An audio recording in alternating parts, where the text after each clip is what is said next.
Hi everyone, hope you're doing well today.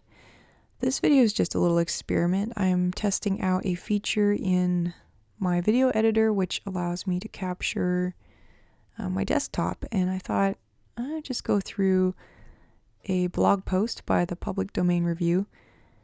This is something I've been wanting to look at for a while and maybe just do a kind of a reaction video. So what is this? This is The Imaginary Ruins by this baroque painter. I'm not exactly sure how to pronounce his name. François de... I'm not sure. Nomé. So this is from the 1600s, and these are basically fantasy illustrations of, I guess, spiritual stories or themes, biblical, I should say. So let's have a look and see what this is like. Okay.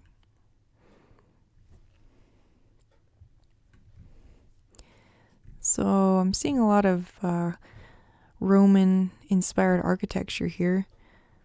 Let's choose one that is a familiar story, the flight into Egypt. So here we've got Mary and Jesus and Joseph. And as you can see, it's very surrealist. I mean, obviously you've got the natural elements here, the sky, the trees, the horse or donkey. I guess it's a horse. But then you've got these Grecian-looking, I guess, temples or pillars. I'm not really sure what these are supposed to represent, honestly. I don't think I can zoom up any further here, so I can't really get a good idea of exactly what these are, whether they're supposed to be angels or just people. Yeah, I'm not sure. Very interesting. One thing that strikes me about this picture is that you hardly see the central figures here. The architecture actually takes over the entire focus. Your eyes are not at all drawn towards these three. Oh, there looks like there's some people over here, some other people. And there's some animals over here. So I guess that just gives you kind of an idea of this guy's artistic style. These pillars and gazebos and things are very much recurring themes. Here's one. It's called Hell. I can see why. This reminds me a lot of the underworld in The Lord of the Rings, when Aragorn has to go down and face the King of the Dead. It's got that kind of greenish hue. It's multi-layered, and you've got all of these creatures and skeletons and stuff just spilling out from these shadowy corners. Very, very much like the underworld. But unlike Dante, I wouldn't say there's a ton of hierarchy depicted here. I mean, we've got the ground level here, which seems to almost look like a throne room, but I don't really see anybody prominently seated. I'm not really sure who these people are.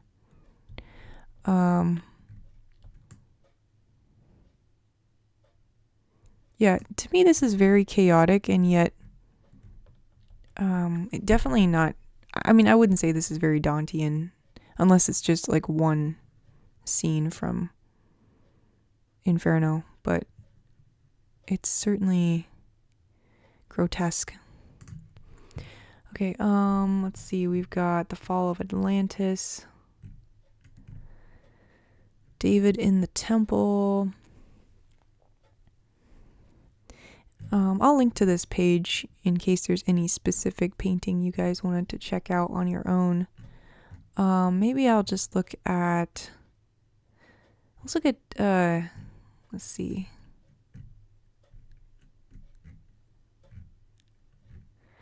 Let's look at Daniel in the Lion's Den. Wait, no, that's not. I was looking at this briefly earlier and there was another version that had more detail. Oh, duh, it's at the top. Okay, so, Daniel in the Lion's Den. Now, again, we're not looking at a literal den here. We have, again, this sort of underworld concept going on. We've got the upper world here. So I wonder if the fact that here it's very clear kind of what symbolizes what, maybe these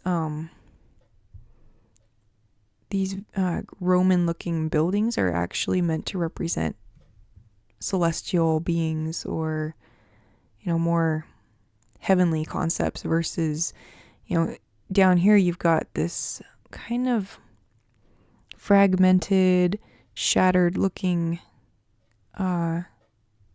formations, I guess.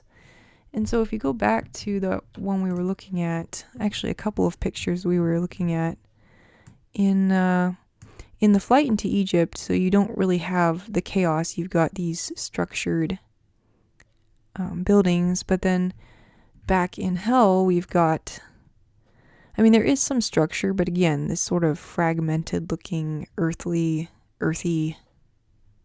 cavern shapes are quite visible there. So I wonder if that's what he's getting at.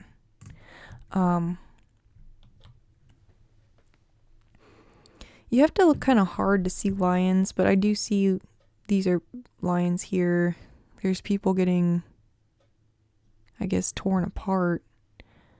I'm not really sure where Daniel is actually. Is that him here?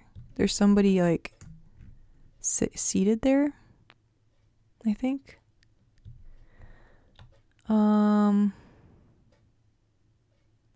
Again, it's not clear exactly what we're supposed to be looking at, and if you'd just shown me this, I wouldn't necessarily have thought Daniel in the Lion's Den. But there's lots of little details here. For example, up here you've got, oops, these look like they're soldiers, and they are throwing people down into the den, I guess. Well, if that's their realm, then maybe these aren't good, these pillars. I'm not sure, honestly. Let me see if this text has any pointers for us.